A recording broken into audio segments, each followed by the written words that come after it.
ini secara bahasa artinya adalah al-imsak, yaitu menahan diri.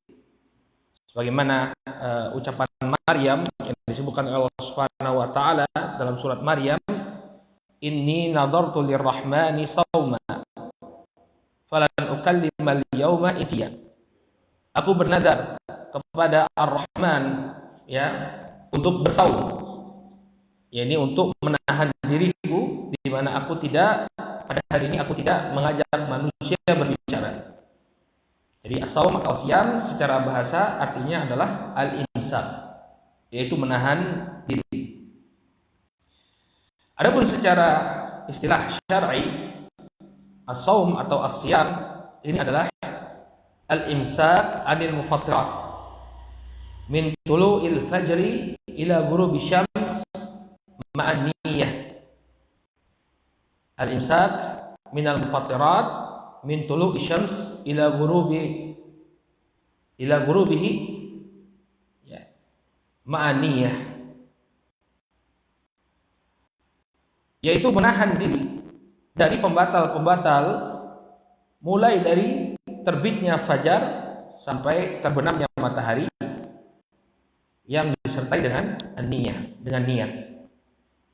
Ya. Jadi seseorang menahan dirinya untuk tidak melakukan pembatal-pembatal. Apa itu pembatal-pembatal? Nanti kita akan jelaskan apa saja yang membatalkan puasa. Kemudian waktunya dari mulai terbitnya fajar sampai terbenamnya matahari. Dan disertai dengan niat. Artinya apa? Niat untuk ibadah kepada Allah Subhanahu wa taala. Sehingga keluar orang yang menahan dirinya dari pembatal-pembatal puasa tapi tidak diniatkan untuk Allah Subhanahu wa taala. Ya. Ini definisi siyam yang disebutkan oleh para ulama. Kemudian berkata Syekh rahimahullah taala, wa syara'itu wujubi siyam thalathatu asya'. Dan syarat diwajibkannya puasa itu ada 3 perkara. Dalam nuskhah yang lain disebutkan arba'atu asya', 4 perkara, karena memang yang disebutkan oleh beliau di sini 4.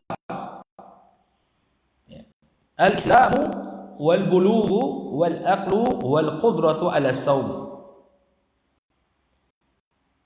Yang pertama adalah Islam, kemudian yang kedua baligh, yang ketiga akil, berakal, yang keempat dia mampu untuk berpuasa. Ini 4 syarat, ya, seseorang itu wajib untuk berpuasa. Kemudian kata Syekh Mustafa Buqa di sini, al-aslu fi fardidati shaum mutlaqan qauluhu ta'ala, dan dalil. Al-asl bermakna dalil, ya, sering kita dapatkan para ulama mengatakan al-aslu fi hadhihi masalah. Asal dari masalah ini maksudnya apa? Dalil dalam permasalahan ini. Al-aslu fi fardidati shaum mutlaqan qauluhu ta'ala, ya ayyuhalladzina amanu kutiba alaikumus syiyam kama kutiba alal ladzina min qablikum la'allakum tattaqun. Dalil yang menunjukkan wajibnya puasa secara mutlak, artinya tanpa penyebutan bulan Ramadan, adalah firman Allah Subhanahu wa taala dalam surat Al-Baqarah ayat yang ke-183. Wahai orang-orang yang beriman, kutiba alaikum, kutiba ay furidah, diwajibkan atas kalian untuk berpuasa sebagaimana telah diwajibkan atas orang-orang yang sebelum kalian agar kalian bertakwa. Dalil yang menunjukkan wajibnya berpuasa. Kutiba alaikum ay furidah alaikum, diwajibkan atas kalian. Dan ayat ini juga menunjukkan bahwa puasa ini juga merupakan syariat umat-umat terdahulu. Karena Allah mengatakan kama kutiba 'alal ladzina min qablikum, sebagaimana yang telah diwajibkan atas orang-orang sebelum kalian. La'allakum tattaqun, agar kalian bertakwa. Ini tujuan dari puasa, agar seseorang itu bertakwa kepada Allah Subhanahu wa taala. Oleh karena itu kita dapati perkara-perkara yang membatalkan puasa atau yang mengurangi pahala puasa, ini adalah perkara-perkara yang membuat berkurangnya ketakwaan seseorang. Ya, misalnya yang mengurangi pahala puasa adalah berkata-kata kotor.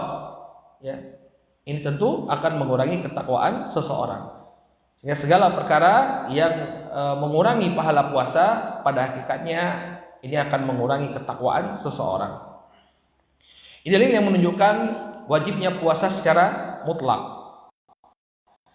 Qala wa bi khususi shaumi Ramadan ta'ala. Kemudian dalil yang menunjukkan kekhususan puasa itu di bulan Ramadan adalah firman Allah Subhanahu wa taala, "Syahrul Ramadan alladzi unzila fihi al-Qur'an hudan lin-nasi wa bayyinatin minal huda wal furqan.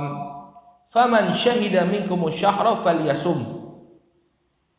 Dalam surat Al-Baqarah ayat yang ke-185 Allah Subhanahu wa taala berfirman, dan bulan Ramadan yang diturunkan padanya Al-Qur'an sebagai petunjuk bagi manusia dan penjelasan terhadap petunjuk tersebut serta pembeda antara yang hak dan batil. Maka barang siapa yang menyaksikan bulan tersebut di antara kalian, maka hendaknya dia berpuasa.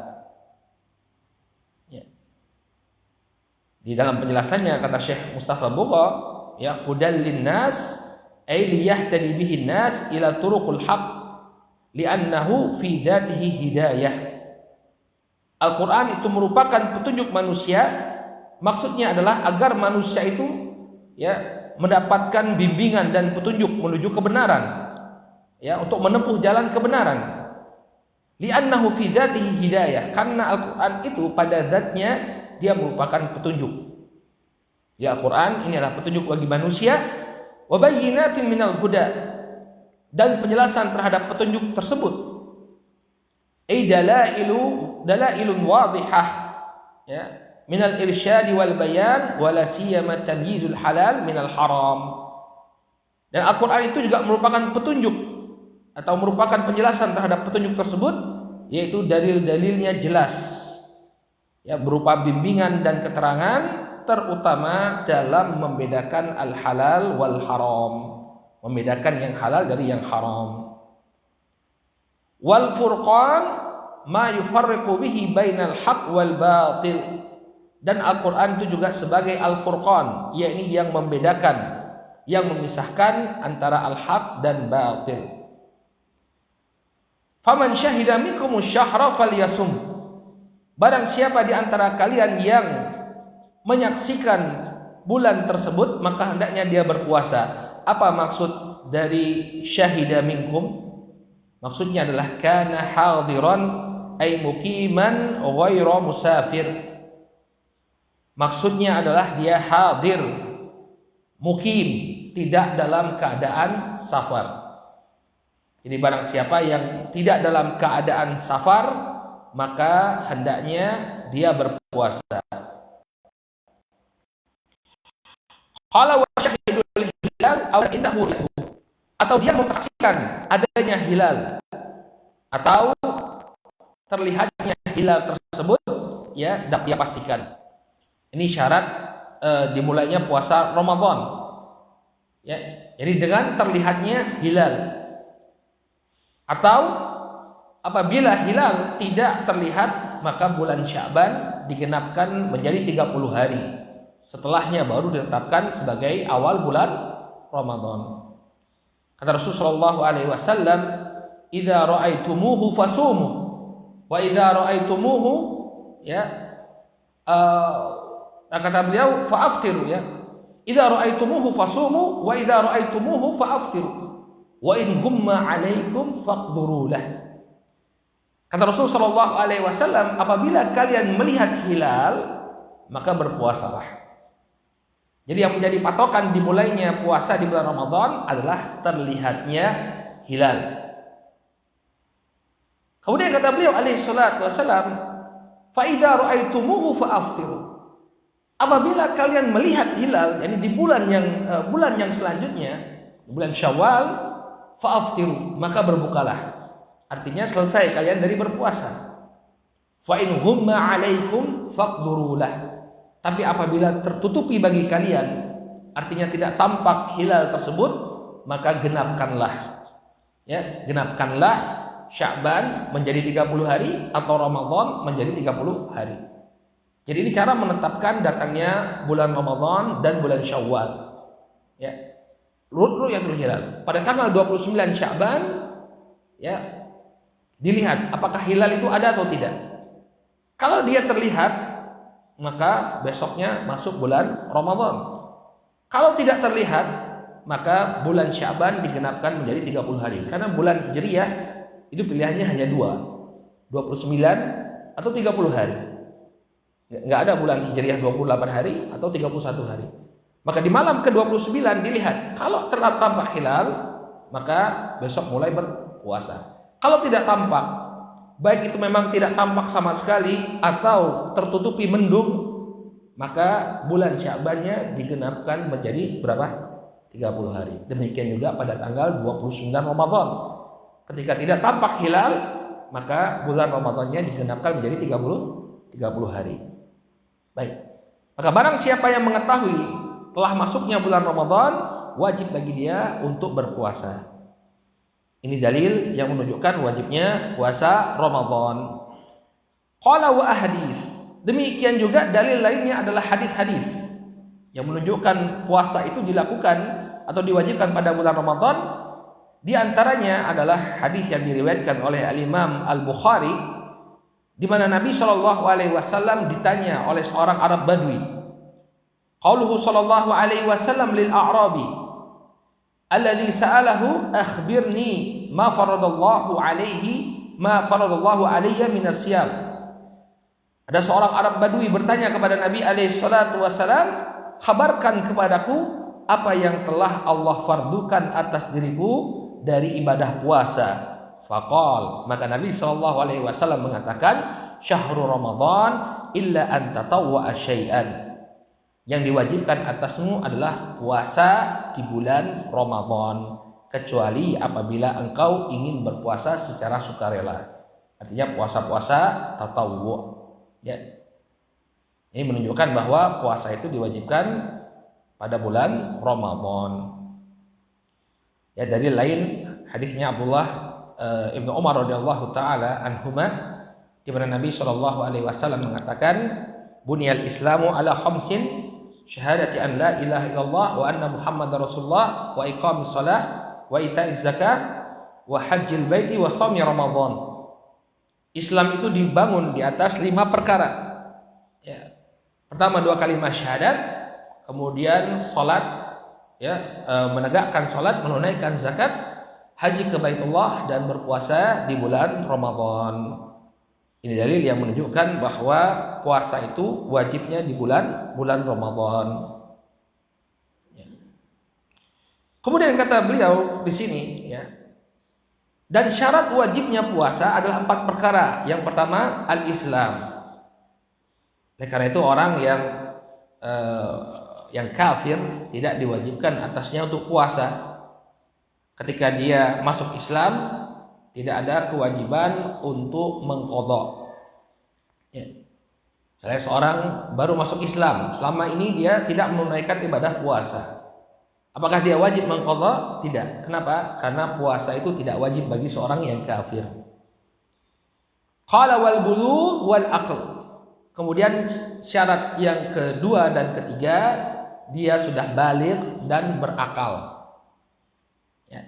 Seorang yang belum baligh tidak diwajibkan untuk berpuasa, akan tetapi ya para orang tua didorong untuk memerintahkan anak-anaknya berpuasa. Ya. Jadi memang betul wajibnya berpuasa itu ketika baligh, tapi anak-anak hendaknya didorong untuk berpuasa. Sebagaimana yang diriwayatkan oleh Imam Al-Bukhari dari hadisnya Rubaiyah binti Muawwid, ya, bahwa ketika diwajibkan puasa Asyura, jadi sebelum kita itu diwajibkan puasa Ramadan, puasa yang wajib bagi kaum muslimin adalah puasa di hari Asyura. Nah, ketika Nabi SAW menyuruh sebagian sahabat menyerukan tentang wajibnya puasa Asyura ketika itu, maka kata Rubaiyah binti Muawwid, ya, nahnu nasum wa nusawwimu abna'ana as-sighar. Maka kami langsung berpuasa dan kami memerintahkan anak-anak kami yang masih kecil untuk berpuasa. Jadi walaupun belum wajib bagi mereka, namun orang tua didorong untuk memerintahkan anak-anak mereka berpuasa sesuai dengan kemampuan mereka. Kapan mereka mulai kita dorong untuk berpuasa? Para ulama menjelaskan bahwa didorong untuk berpuasa ketika usia 7 tahun. Dikiaskan dengan apa? Salat. Nabi SAW dalam sebuah hadis beliau mengatakan, "Muru auladakum bis-shalah wa hum abna'us sab', wadribuhum 'alaiha wa hum abna'ul 'ashr." Perintahkan anak-anak kalian untuk salat ketika berusia 7 tahun. Dan pukullah mereka apabila tidak mau salat ketika mereka berusia 10 tahun. Maka dikiaskan dengan salat ini juga puasa. Jadi anak-anak didorong untuk berpuasa ketika mereka berusia 7 tahun. Dan disunahkan juga untuk memberikan motivasi kepada mereka, berikan hadiah untuk mereka, sibukkan mereka dengan kegiatan yang menyenangkan sehingga mereka bisa melaksanakan puasa dengan sempurna. Namun kembali ke permasalahan kita bahwa syarat wajibnya puasa adalah al-bulugh. Jadi seseorang itu hendaknya balik baru kemudian diwajibkan atasnya untuk berpuasa. Demikian juga berakal. Oleh karena itu orang gila tidak disyariatkan untuk berpuasa. Dalil yang kata Syekh Mustafa Bughwa di sini, hadisnya Ali bin Abi Thalib dari Nabi sallallahu alaihi wasallam bahwa beliau mengatakan rufi'al qalamu anis thalathah atau an thalathah. Pena itu diangkat dari 3 golongan. Yang pertama anin naim hatta yastayqid, dari orang yang tidur sampai dia bangun. Wa anis sabi hatta yahtalim, kemudian dari anak kecil sampai dia ihtilam, sampai dia baligh. Wa anil majnun hatta yaqil, dan dari orang yang gila sampai dia berakal. Waja'a mithluhu an Aisyah radhiyallahu anha, dan datang juga hadis dari Aisyah radhiyallahu anha. Kata beliau, rufi al-qalam al-mu'akhidat, artinya diangkat pena, artinya dia tidak dihukum. Tidak dihukum atas perbuatannya. Ketika dia meninggalkan puasa, maka tidak dihukum. Yahtalim artinya yablugh, artinya sudah baligh. Yaqil artinya yarji'u ilaihi aqluhu, artinya dia memiliki akal, tidak gila. Qala wal qudratu ala saum, kemudian syarat yang keempat, dia mampu untuk berpuasa. Mampu di sini disebutkan oleh para ulama, baik itu secara hissi, artinya secara fisiknya dia mampu, dan juga secara syar'i, artinya dia diizinkan oleh syariat untuk berpuasa. Jadi kalau orang sakit, kemudian orang yang lemah, tidak diwajibkan bagi dia untuk berpuasa. Demikian juga secara syar'i, seperti wanita yang haid, nggak boleh dia puasa. Atau wanita yang nifas, nggak boleh dia puasa. Kalau dia puasa berdosa.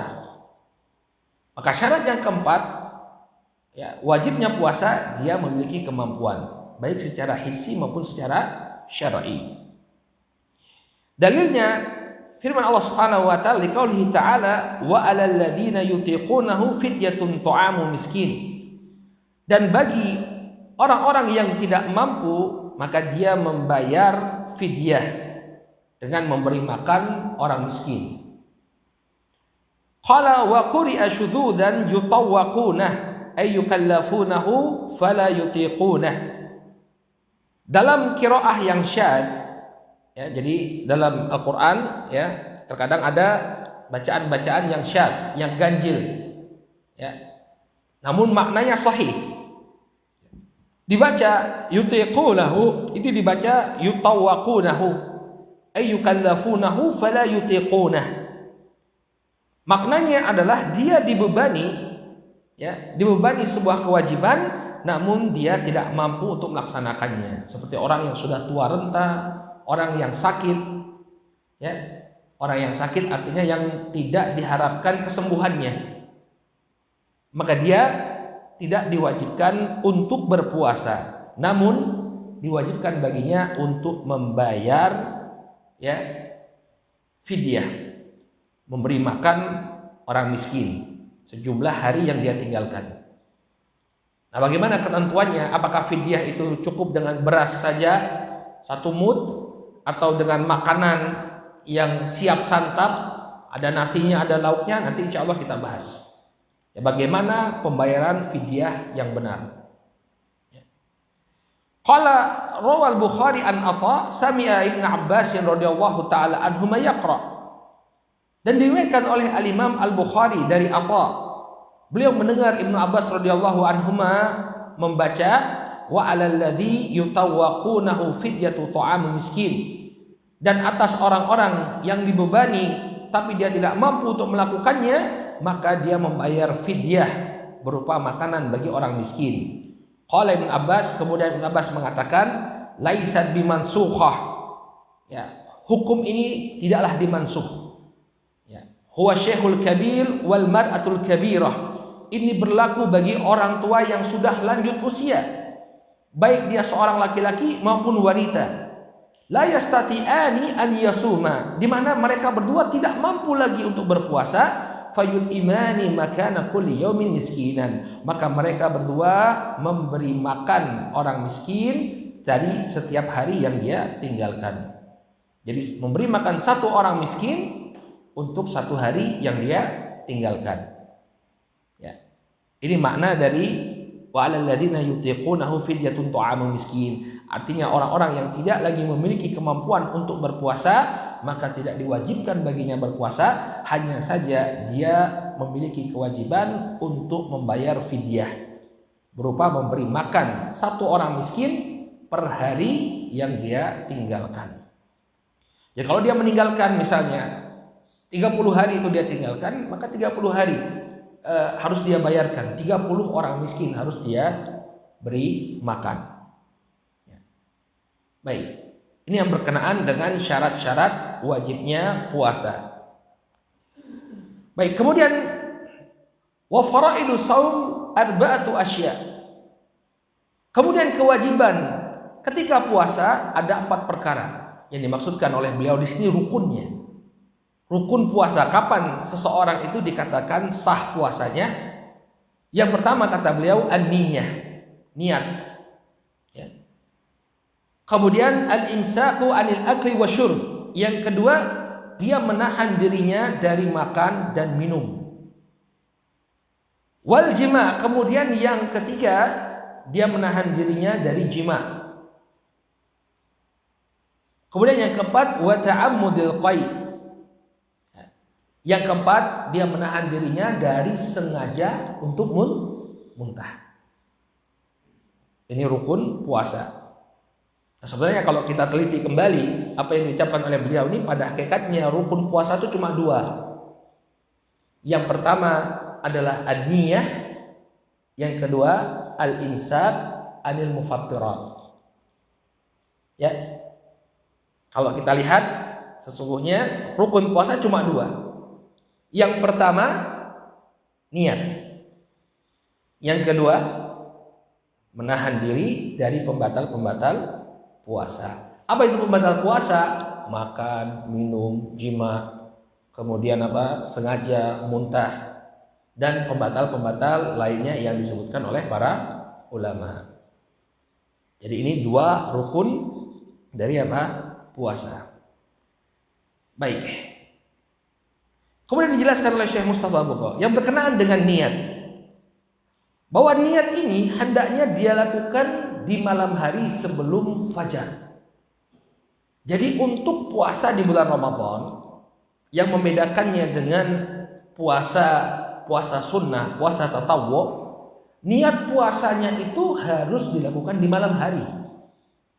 Nggak bisa misalnya seseorang terdengar suara adzan subuh, dia sebelumnya tertidur, kemudian dia belum berniat malamnya, kemudian dia bangun ketika terdengar suara adzan subuh, kemudian langsung dia berniat. Nggak boleh. Niatnya harus sebelum fajar. Berbeda dengan puasa tatawwu. Ya. Kata beliau di sini qoblal fajr. Niat itu hendaknya dilakukan sebelum fajar. Likulli yaumin, pada setiap hari. Ini pendapat mazhab Syafi'i. Niat itu harus setiap malam. Ya. Kalau di mazhab yang lain, mazhab Maliki, cukup di awal bulan. Ya, niat puasa Ramadan. Kalau di mazhab Al-Hanabilah, seingat saya, puasa Ramadan itu niatnya cukup di awal bulan, namun mustahab hukumnya untuk diulang setiap malam. Namun kalau dalam mazhab Syafi'i, niat itu harus setiap malam. Kenapa? Barakallahu fikum. Karena setiap hari puasa itu adalah ibadah yang terpisah. Bukan satu paket dari satu Ramadan sampai terakhir, tapi setiap harinya dihitung. Makanya niatnya pun harus diperbarui setiap malam. Ya.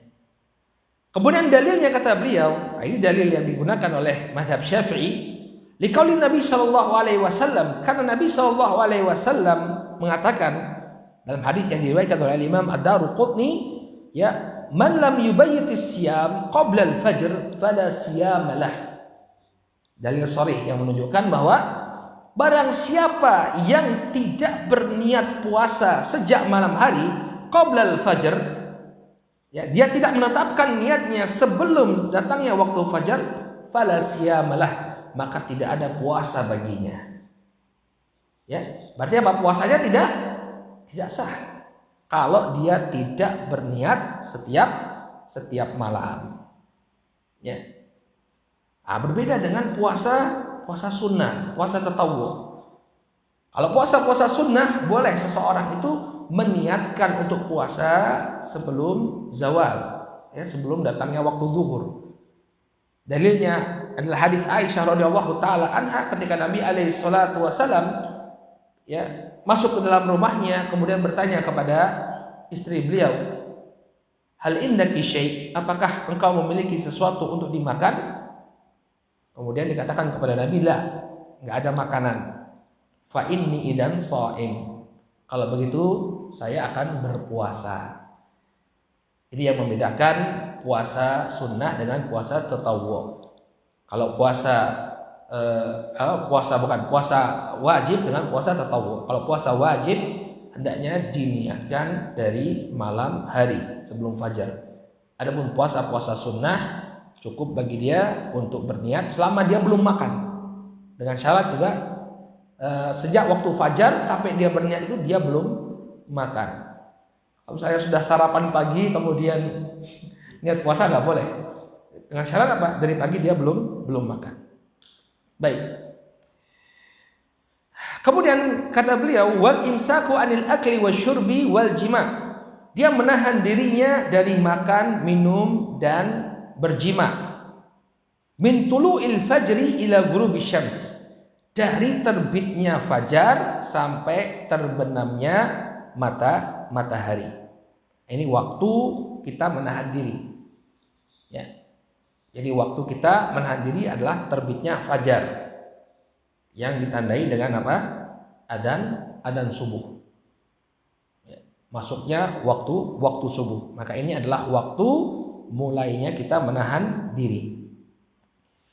Dalilnya liqaulihi ta'ala, Allah Subhanahu wa taala berfirman dalam surat Al-Baqarah ayat ke-187, wa kulu washrabu hatta yatabayyana lakumul khaytul abyad minal khaytil aswadi minal fajr.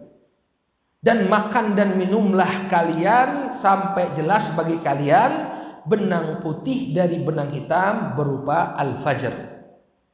Kata beliau, al-khaytul abyad da'un nahar. Ya, benang putih artinya adalah cahaya siang. Wa khaytul aswad zulmatul lail. Adapun benang hitam artinya kegelapan malam. Wal fajru daw'un yattali'u muqtaridan fil ufuq. Yang disebut sebagai fajar adalah cahaya yang muncul secara menyebar di ufuk. Jadi bukan cahaya yang muncul satu kelipan-kelipan seperti itu, tidak, tapi cahayanya itu naik menyebar, ya, dari arah ufuk. Ini yang disebut sebagai al-fajr. Maka ketika itulah diwajibkan untuk berpuasa. Adapun waktu imsak yang dipahami oleh sebagian orang adalah waktu untuk mulai berpuasa, ya ini pada hakikatnya hanya untuk ikhtiyatan, untuk berjaga-jaga. Artinya sebelum waktu fajar itu, ya walaupun sudah dikumandangkan imsak, itu kita masih boleh makan. Ya, kita masih boleh makan. Kenapa? Karena waktu kita menahan diri dari makan itu adalah ketika matahari terbit, ya, ketika fajar itu mulai terbit, bukan ketika waktu imsak. Ya, makanya kalau ada yang mengatakan, nggak boleh makan lagi imsak, nggak boleh. Imsak, waktu imsak itu untuk berjaga-jaga. Baik. Kemudian kata beliau di sini, di dalam Al-Quran Allah Subhanahu Wa Taala mengatakan, "Tsumma atimmus syiyam ila lail." Kemudian sempurnakanlah puasa itu sampai datangnya waktu malam. Wala tubashiruhunna wa antum akifuna fil masajid, dan janganlah kalian mencampuri istri-istri kalian dalam keadaan kalian beriktikaf di masjid. Ya, ini dalil yang menunjukkan bahwa tidak boleh melakukan jima ketika berpuasa. Dari lain Allah Subhanahu wa taala berfirman, "Uhilla lakum lailatas siyami ar-rafathu ila nisaikum." Dihalalkan bagi kalian pada malam-malam puasa untuk mencampuri istri-istri kalian. Berarti kalau malam itu boleh untuk melakukan hubungan suami istri. Adapun ketika waktu siang maka tidak diperbolehkan. Qala wal jima'. Ya, ini dalil tidak boleh melakukan jima' wa ta'ammudul qai. Kemudian di antara pembatal atau di antara perkara yang harus ditahan adalah sengaja muntah. Ya, sengaja muntah. Nah, sengaja muntah ini juga membatalkan puasa. Dalilnya lamma rawahu Abu Hurairah radhiyallahu anhu anna Nabiy sallallahu alaihi wasallam qala man dhara'ahu al-qai wa fi riwayatin wa huwa sha'im falaysa alaihi qada wa man istaqa'a amdan falyaqdi. Kata Rasul sallallahu alaihi wasallam, barang siapa yang muntah dengan sengaja, ya, dalam riwayat yang lain disebutkan dalam keadaan dia berpuasa, falaisa alaihi qada, ya, yang muntah dengan tidak sengaja, maaf, barang siapa yang muntah dengan tidak sengaja dalam keadaan dia berpuasa, falaisa alaihi qada, maka tidak wajib baginya untuk mengqadha. Ini menunjukkan bahwa tidak batal puasanya kalau dia tidak sengaja. Misalnya dia sedang di jalan, kemudian ada truk sampah lewat, bau sekali, lalu dia muntah. Tapi kalau misalnya dia sengaja, dia masukkan dua jarinya ke dalam mulutnya, kemudian dia gerakkan di dalam kerongkongannya, lalu dia muntah dengan sengaja, maka ini membatalkan puasa. Wa man istaqa'a amdan falyaqdi. Barang siapa yang sengaja untuk muntah, maka hendaknya dia mengqadha. Dara'ahu, kata beliau, walabahu wa kharaja duna ta'ammudin minhu. Dara'ahu artinya keluar muntah tersebut tanpa kesengajaan. Baik. Jadi ini rukun dari puasa. Jadi dia niat, kemudian menahan diri dari pembatal-pembatal puasa. Apa saja pembatal puasa? Asli beliau sebutkan. Walladhi yuftiru bihi as-sha'imu asyaratu asya'. Dan perkara-perkara yang membatalkan puasa ada 10 perkara. Yang pertama, ma wasala amdan ilal jauf awir ra's. Apa yang sampai dengan sengaja kepada rongga, demikian juga ke dalam kepala. Jadi rongga itu mulai dari kerongkongan sampai ke lambung, kalau masuk sesuatu itu membatalkan puasa. Dan rongga-rongga yang lainnya seperti pembuluh darah, sesuatu masuk ke pembuluh darah kita, ini juga membatalkan puasa. Ya. Jadi kaidahnya ketika masuk ke dalam rongga kita sesuatu, maka itu membatalkan puasa. Ya. Misalnya disuntik dia, ya, disuntik di arterinya, ya, entah itu infus ataukah obat masuk ke dalam rongga darahnya, maka ini membatalkan puasa. Ya. Demikian juga obat-obatan yang sampai kepada rongga, maka ini membatalkan puasa. Ya. Wusulul ain, dalam istilah Syafi'iyah itu wusulul ain illal jauf, masuknya sesuatu yang bisa dirasa ke dalam rongga. Makanya kemarin ada pertanyaan, kalau swab ya namanya ya, tes yang memasukkan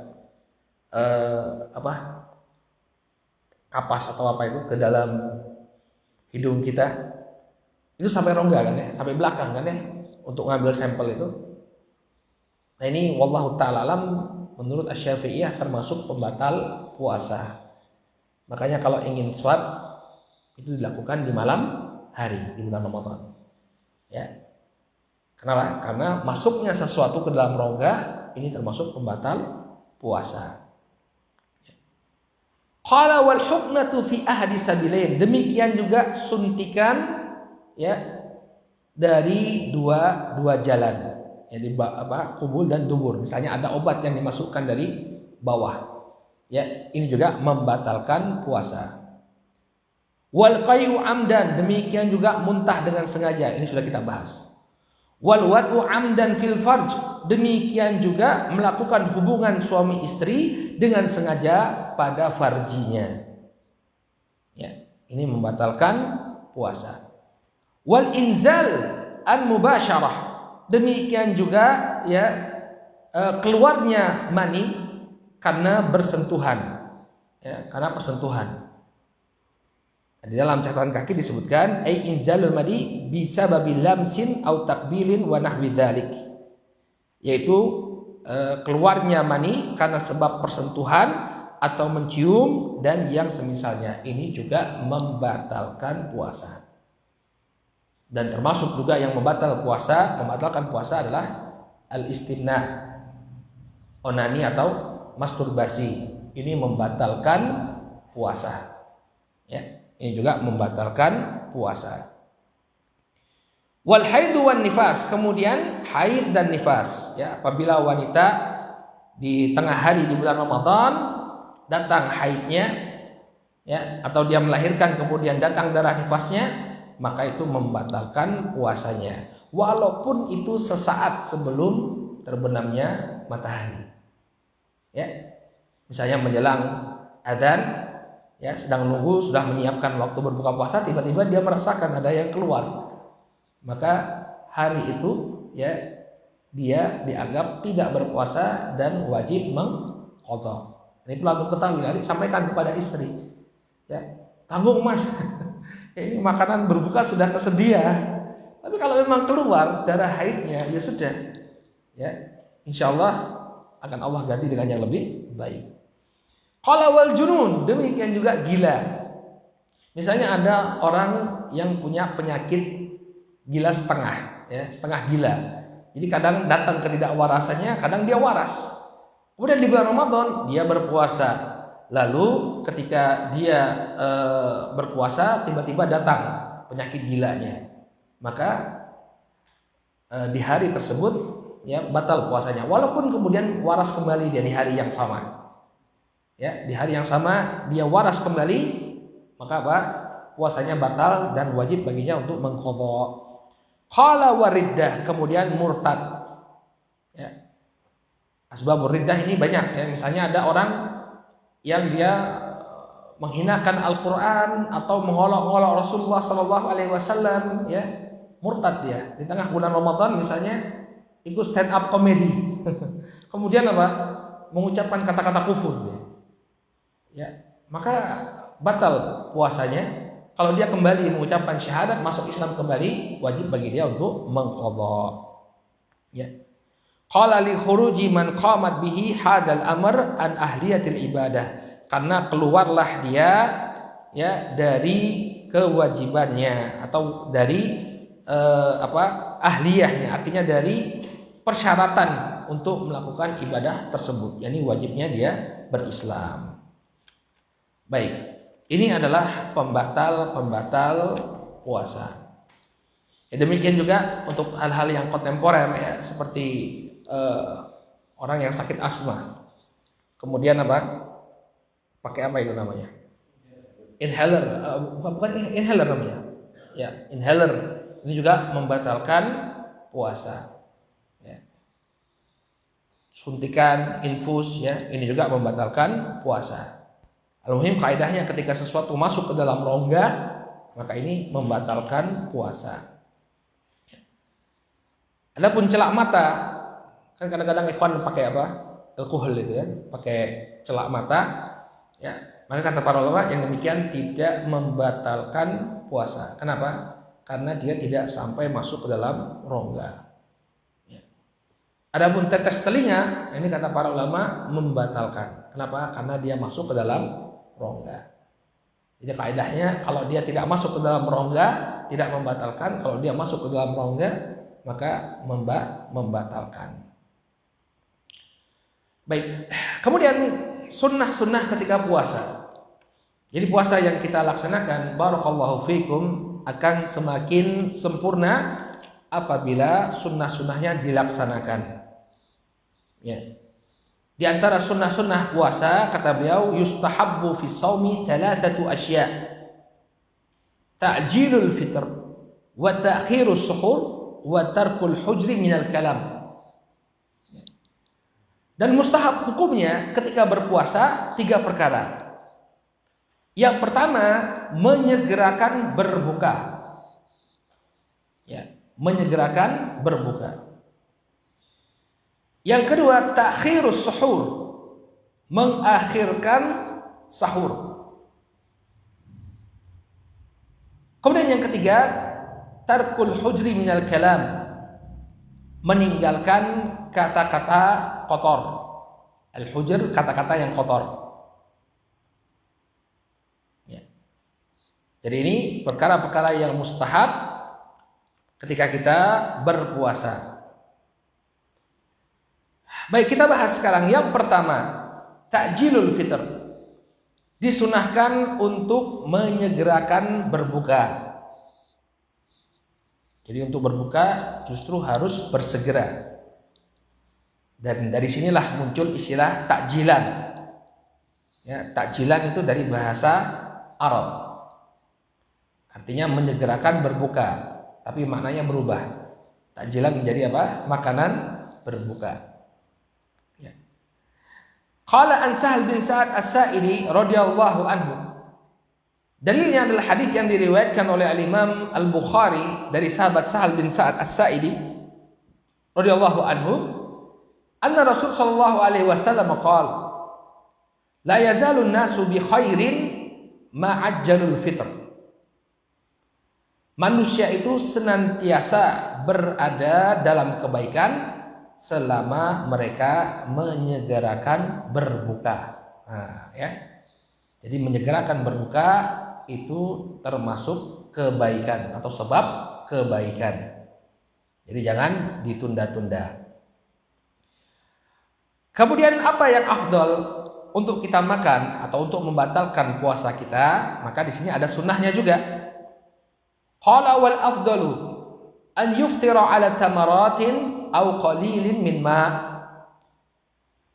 Kemudian yang paling afdal, yang paling baik, seseorang itu berbuka. Ini membatalkan puasanya dengan beberapa biji kurma ya, atau beberapa buah kurma atau sedikit air. Qalilin min ma. Thumma yusallil maghrib, thumma yatanawalu ta'am in aradah. Kemudian setelah dia membatalkan puasanya dengan kurma atau dengan air, lalu dia sholat maghrib. Baru kemudian dia makan apabila dia menginginkan. Jadi ini sunnahnya, ya. Makan sedikit dulu, yang penting kita batalkan, kemudian sholat maghrib, baru makan besar. Ya. Tapi kalau di Indonesia makan sedikitnya ini, ya, makan kolak. Ya, Masya Allah ya. Kita itu sudah luar biasa keadaannya kalau dibandingkan dengan keadaan Nabi Shallallahu Alaihi Wasallam dan para sahabat. Ketika berbuka, ya ada es buahnya, ada kolaknya, ya. Durian. Ya. Tapi yang disunahkan dibatalkan terlebih dahulu, kemudian sholat maghrib, baru kemudian dia makan. Ya. Dan biasanya juga kalau makannya itu terlalu banyak, ya, sholat maghribnya kepayahan. Banyak di antara kita kalau berbuka itu balas dendam, ya pengen semuanya itu diisi perutnya. Akhirnya apa? Ketika sholat maghrib malas-malasan. Ya bahkan sebagian orang karena saking kenyangnya itu sampai sendawa, ya, gitu ya. Sebelahnya mencium bau makanannya baru dimakan. Maka yang sunnah itu afdal kata beliau adalah kita berbuka dengan sedikit kurma atau sedikit air, kemudian salat maghrib, baru kemudian makan apabila kita menginginkan. Qala rawa Abu Dawud wa Tirmidzi wa Ibnu Majah an Salman bin Amir radhiyallahu anhu. Diriwayatkan oleh Al-Imam Abu Dawud dan Al-Imam Tirmidzi dan Ibnu Majah dari sahabat Salman bin Amir radhiyallahu anhu.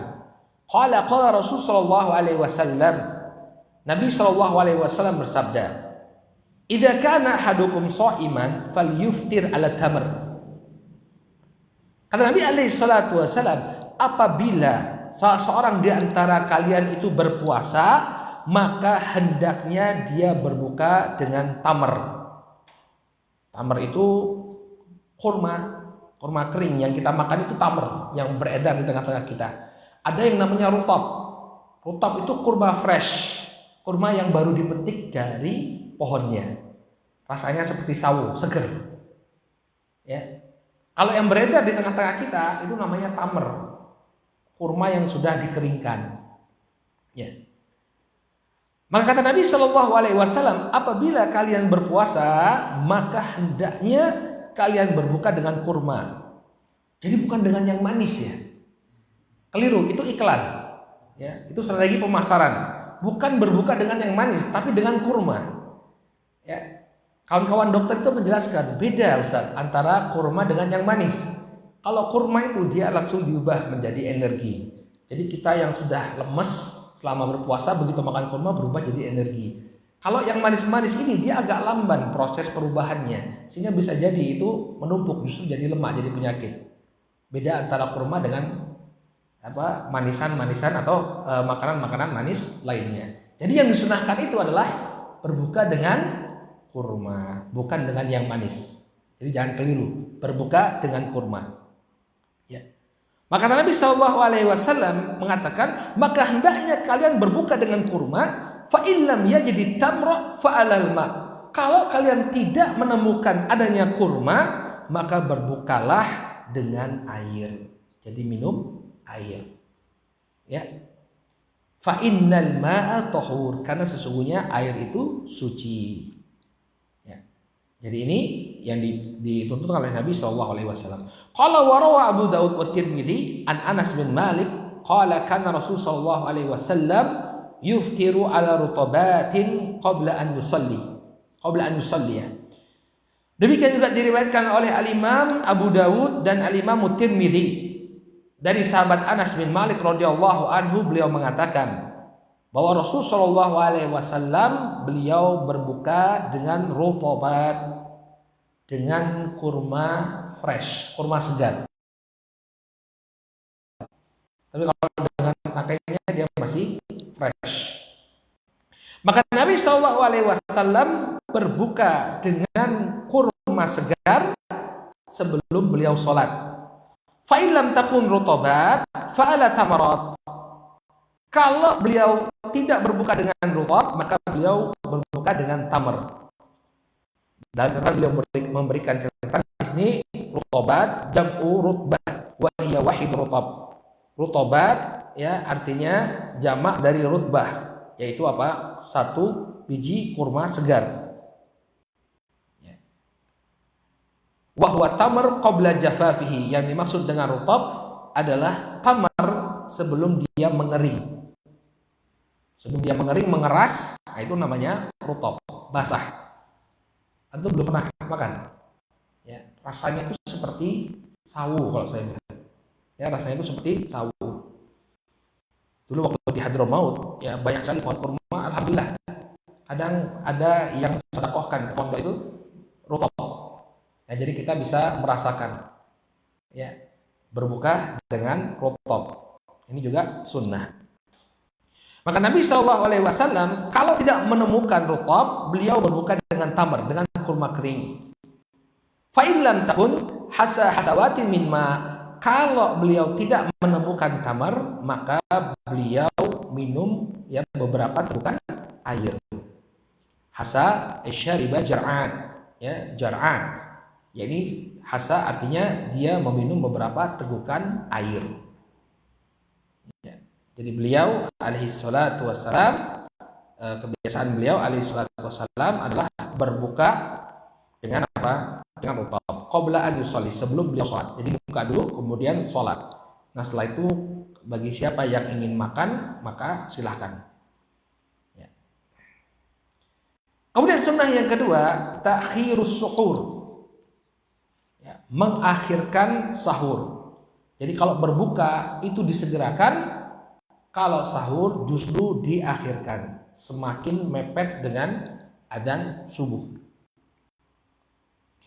Qala rawi Ahmad fi musnadih, diriwayatkan oleh Al-Imam Ahmad dalam musnadnya, annahu sallallahu alaihi wasallam qala, bahwa Nabi sallallahu alaihi wa ala alihi wasallam bersabda, la tazalu ummati bi khairin ma adal iftar wa akharu suhur.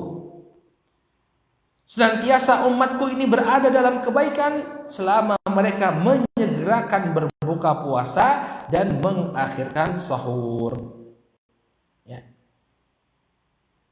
Jadi disunahkan untuk menyegerakan berbuka dan mengakhirkan as-sahur.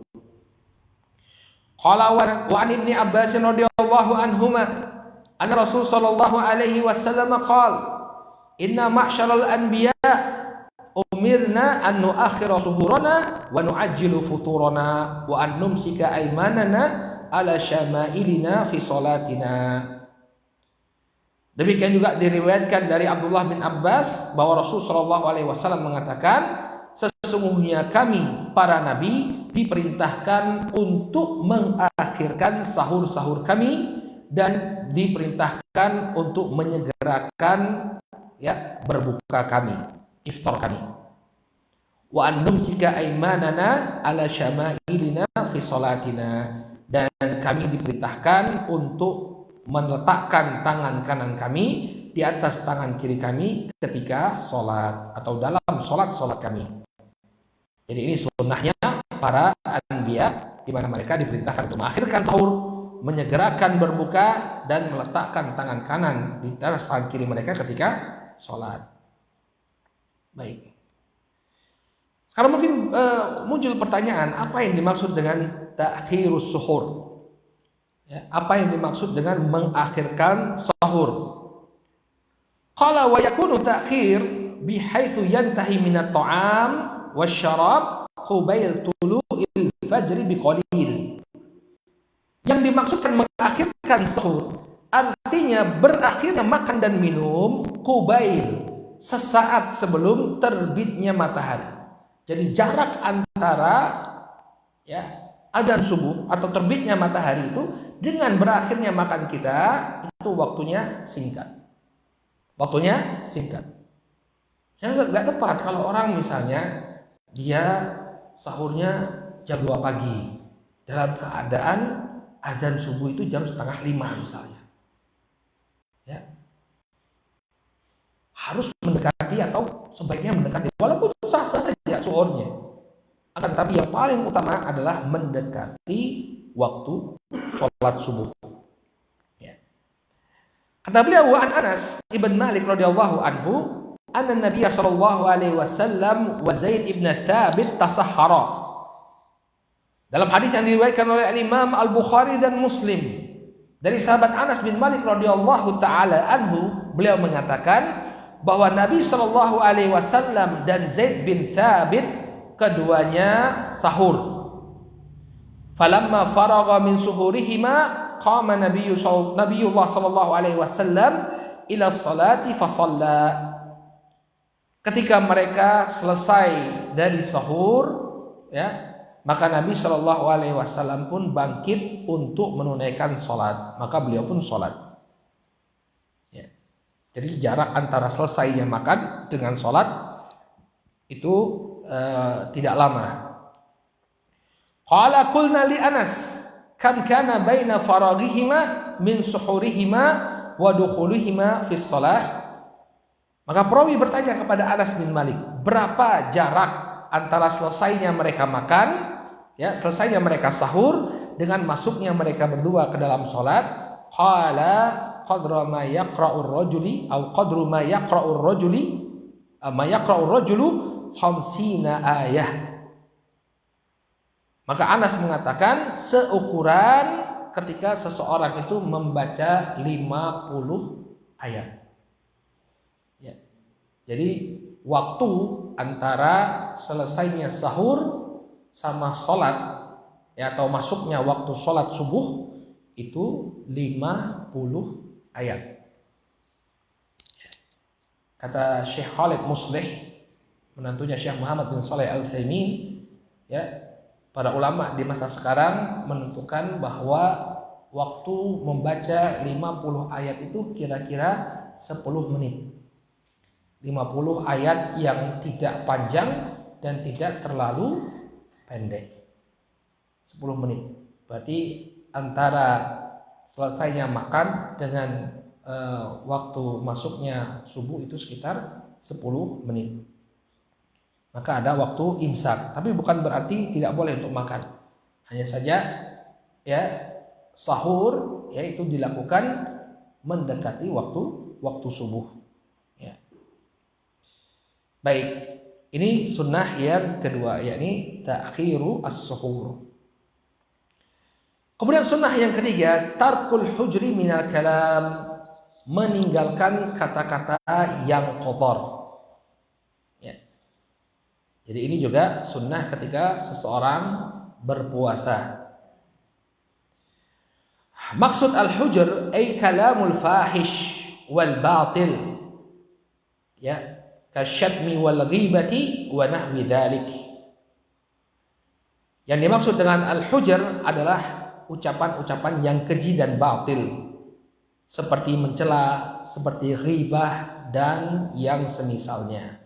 Nah, ini harus ditinggalkan, ya, karena akan mengurangi pahala puasa kita atau bahkan bisa menghapuskan pahala puasa kita. Naudzubillah. Jadi yang puasa itu bukan hanya berpuasa dari makan dan minum, tapi juga berpuasa menahan diri dari ucapan-ucapan yang kotor. Ya. Kata beliau, li'anna mithla hadhil khisal la taliqu bis-shaim. Karena perkara-perkara ini tidak layak untuk dilakukan oleh seorang yang berpuasa. Sebagaimana kita katakan tadi, kita disyariatkan untuk berpuasa tujuannya adalah untuk bertakwa, la'allakum tattaqun. Ya, agar kita itu bertakwa. Maka perkara-perkara yang dilarang ini, yang berkata-kata kotor, ini tidak menunjukkan ketakwaan, tidak layak untuk dilakukan oleh seorang yang berpuasa. Ya. Kemudian kata beliau di sini, ya, wa qad tuhbitu amalahu wa tudhibu thawabah. Maka ucapan yang kotor ini bisa menghapuskan amalannya dan juga menghapuskan pahala. Ya. Allah tidak membutuhkan puasanya. Jadi perhatian kita, jangan sampai, ya, mulutnya berpuasa dari makan dan minum, tapi tidak berpuasa dari mengucapkan kata-kata yang kotor. Kata-kata yang kotor, ya, di luar puasa ini perkara yang tercela. Terlebih lagi ketika dilakukan ketika berpuasa.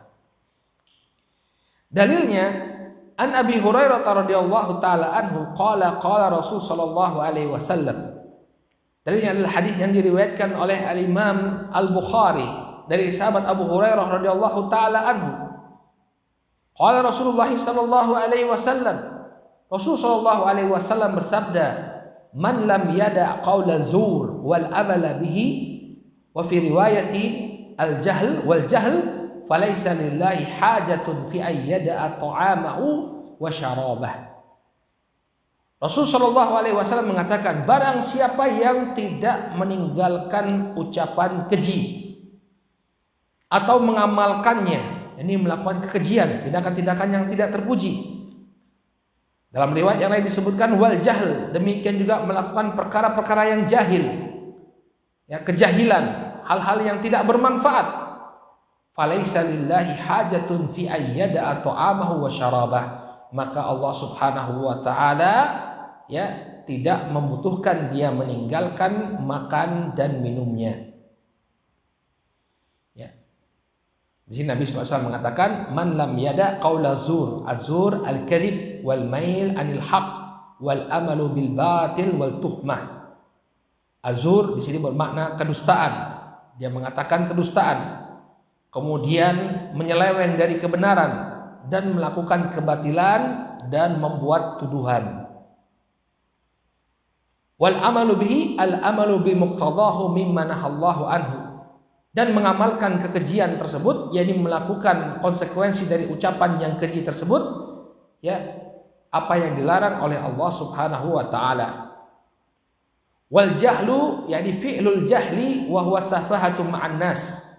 Adapun al jahl yakni melakukan perbuatan kejahilan, yaitu kebodohan di tengah-tengah manusia. Makanya kalau ada orang yang mengisi puasa Ramadannya tapi dengan melakukan hal-hal yang mengganggu manusia, maka dikhawatirkan ini mengurangi atau bahkan membatalkan puasanya.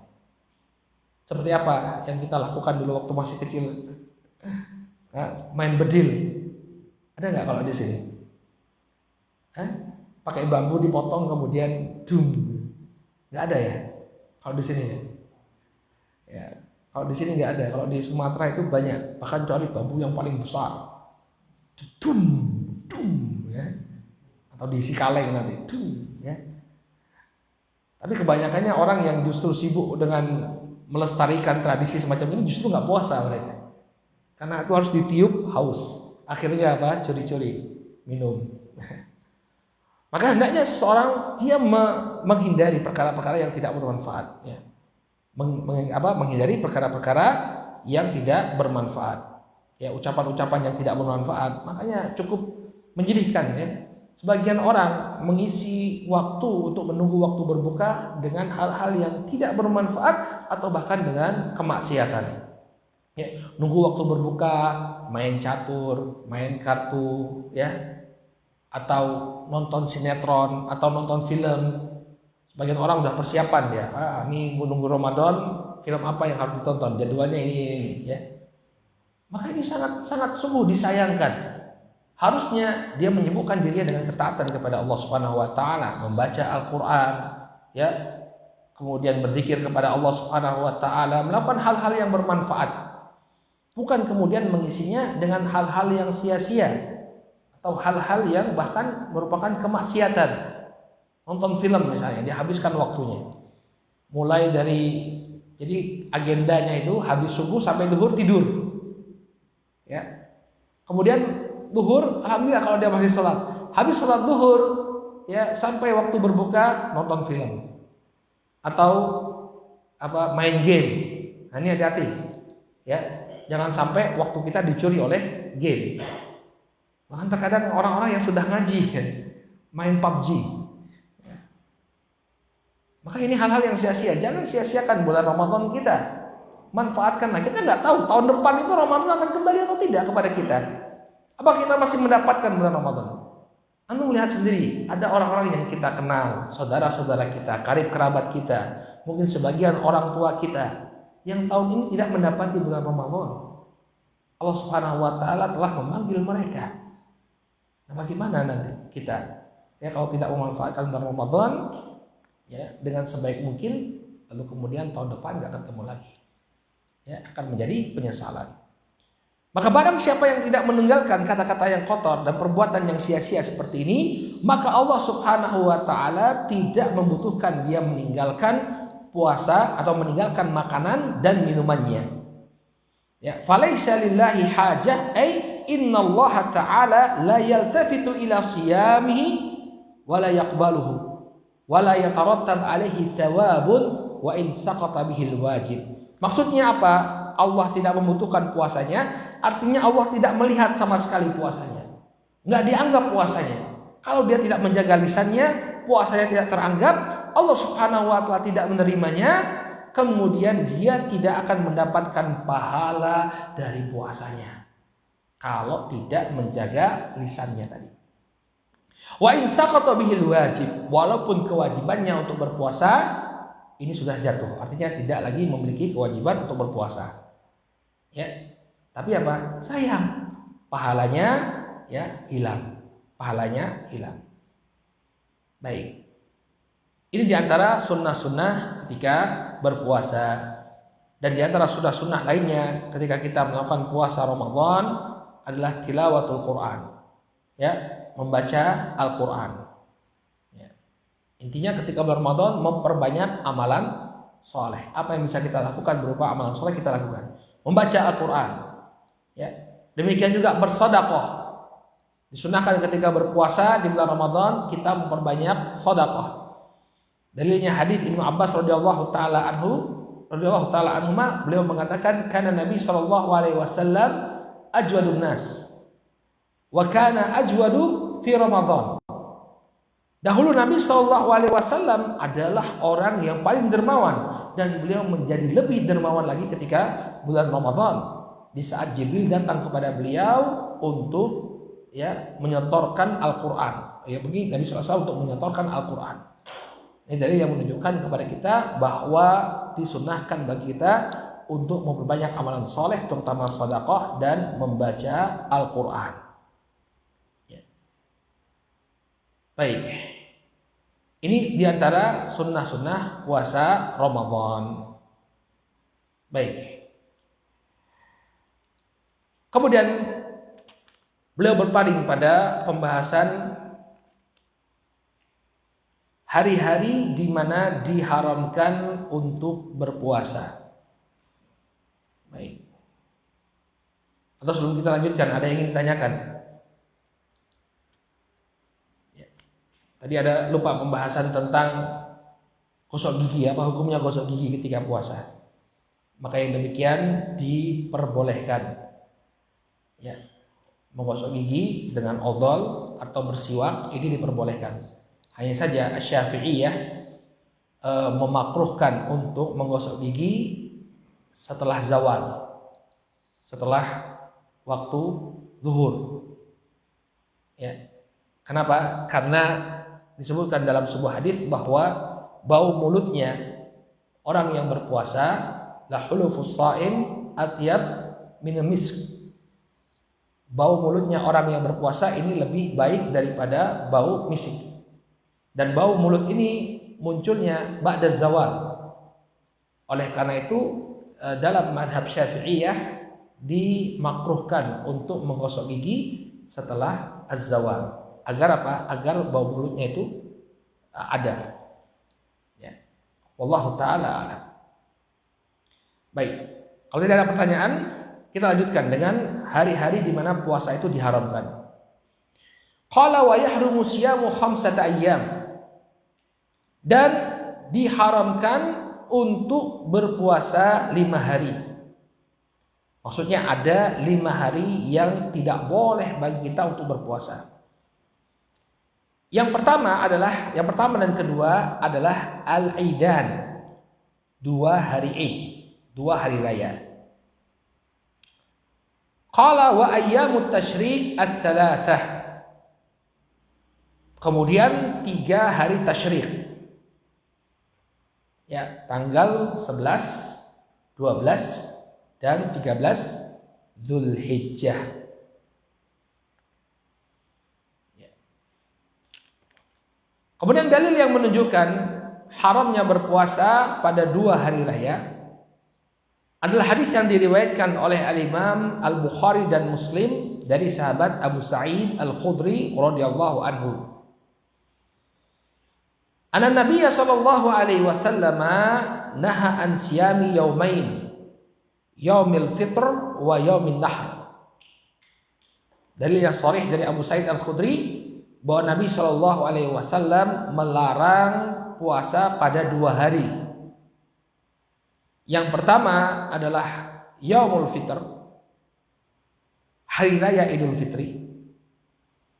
Yang kedua Yaumun Nahar, hari penyembelihan, yaitu hari raya Idul Adha. Ini dalil yang jelas tentang keharaman berpuasa pada 2 hari raya. Jadi barang siapa yang berpuasa pada 2 hari raya ini, ya, dia puasanya haram, dia berdosa dan puasanya tidak sah. Puasanya tidak sah. Maka barang siapa yang berpuasa misalnya, dia pikirkan pahala itu sesuai dengan kadar masyaqqahnya.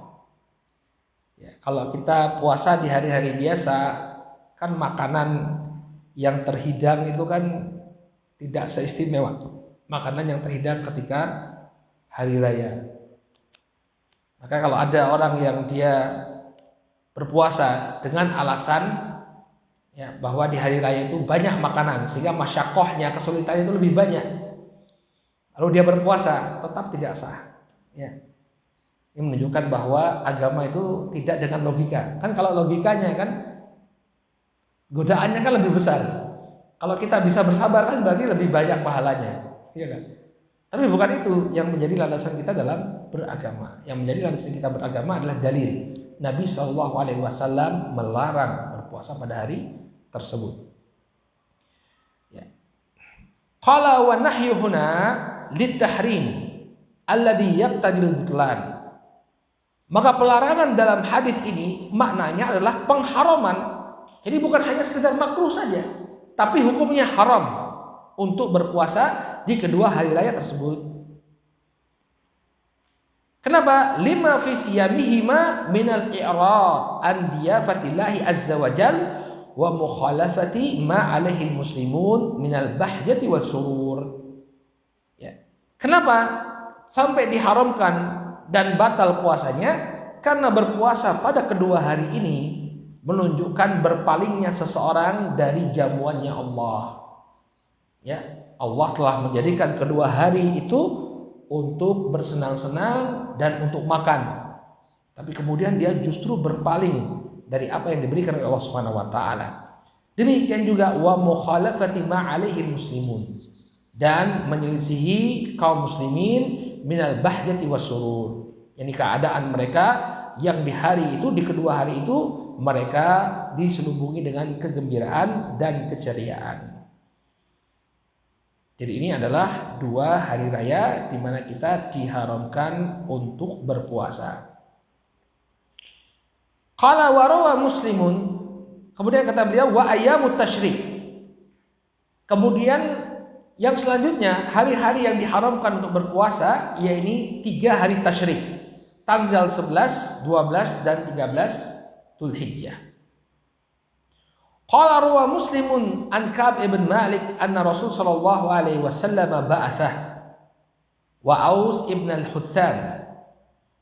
Diriwayatkan oleh Imam Muslim dari Ka'b bin Malik bahwa Rasul sallallahu alaihi wasallam mengutus beliau dan Aus bin Huthan ayyamat tasyrik, pada hari tasyrik. Ya. Kenapa tanggal 11, 12 dan 13 Dzulhijjah itu disebut sebagai hari tasyrik? Ada yang tahu? Ada yang pernah dapat faedah? Ya, at-tasyrik, ya. Asyraqa yusyriku artinya bersinar. Matahari bersinar. Apa hubungannya bersinarnya matahari dengan tanggal 11, 12, 13 Dzulhijjah? Siapa yang bisa kasih faedah? Hah? Kenapa Mas Fatur disebut hari tasyrik? Karena udah kasih petunjuk itu, matahari bersinar.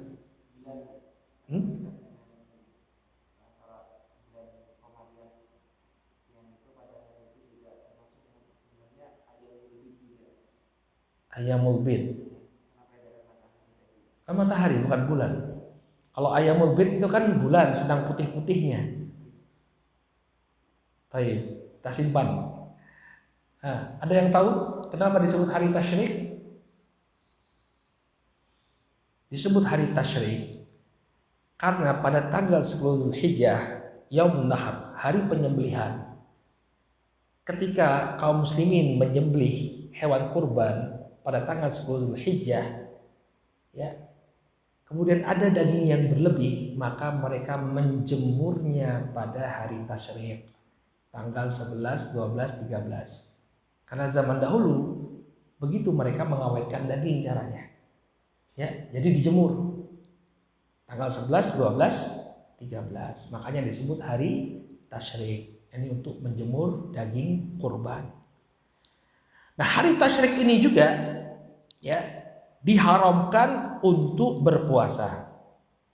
Maka Ka'ab bin Malik dan sahabat Aus bin Hudsan pada hari tasyrik diutus oleh Nabi sallallahu alaihi wasallam untuk mengumumkan kepada manusia annahu la yadkhulul jannah illa mu'min, bahwa tidak akan masuk ke dalam surga kecuali orang yang beriman. Wa ayyamul mina ayyamu aklin wa syurb, dan hari-hari Mina yakni hari tasyrik adalah hari untuk makan dan minum. Ya, bukan hari untuk berpuasa. Dalil lainnya, warawa Abu Dawud ya, an Abi Murrah maula Ummu Hani radhiyallahu anha annahu dakhala ma'a Abdullah ibn Amr radhiyallahu taala anhuma ala abihi Amr bin Al-As. Diriwayatkan oleh Imam Abu Dawud dari Abu Murrah maulanya Ummu Hani, ini bekas budaknya Ummu Hani radhiyallahu anha, bahwa beliau bersama Abdullah bin Amr bin Al-As menemui bapaknya Abdullah yaitu Amr bin Al-As. Faqaraba ilaihima ta'aman, maka kemudian Amr bin Al-As mendekatkan kepada mereka sejumlah makanan. Faqala kul, kemudian Amr bin Al-As mengatakan makanlah. Faqal, Abdullah kemudian mengatakan inni shaim, sesungguhnya aku berpuasa. Ya. Jadi kita bisa lihat terkadang ada di antara sahabat itu yang tidak mengetahui hukum. Abdullah bin Amr bin Al-As ini juga sahabat, tapi dia nggak tahu hukum. Tersembunyi bagi beliau sebagian hukum. Ya, beliau mengira bahwa pada ayyam tasyrik ini diperbolehkan untuk berpuasa. Inni sha'im, kata beliau, aku sedang berpuasa. Faqala Amr kul, ya. Maka kemudian kata Amr, makanlah. Fahadhil ayyam allati kana Rasul sallallahu alaihi wasallam ya'muruna bi iftariha wa yanhana an siyamiha. Kata Amr bin Al-As, makanlah karena ini adalah hari-hari di mana Rasul sallallahu alaihi wasallam memerintahkan kita untuk berbuka dan melarang kita untuk berpuasa padanya. Jadi justru kita diperintahkan untuk makan pada hari tersebut. Qala wa huwa ayyamut tasyrik, dan beliau mengatakannya itu ketika hari tasyrik. Ya. Qala fala yasihu aidan shaumuha lil ma'na alladhi dzukira fil aidain. Demikian juga tidak sahih ya makan pada berpuasa pada hari tasyrik karena makna yang telah kita sebutkan pada hari raya Id. Ya, karena Allah Subhanahu wa taala telah menjadikannya sebagai jamuan bagi hamba-hambanya, dan hari-hari tersebut merupakan hari kegembiraan. Wallahu ta'ala a'lam. Ya, ini 3 atau ini 5 hari ya yang wallahu ta'ala alam sepertinya para ulama sepakat tentang keharuman berpuasa padanya. Baik, dan di sana ada hari yang diperselisihkan oleh para ulama.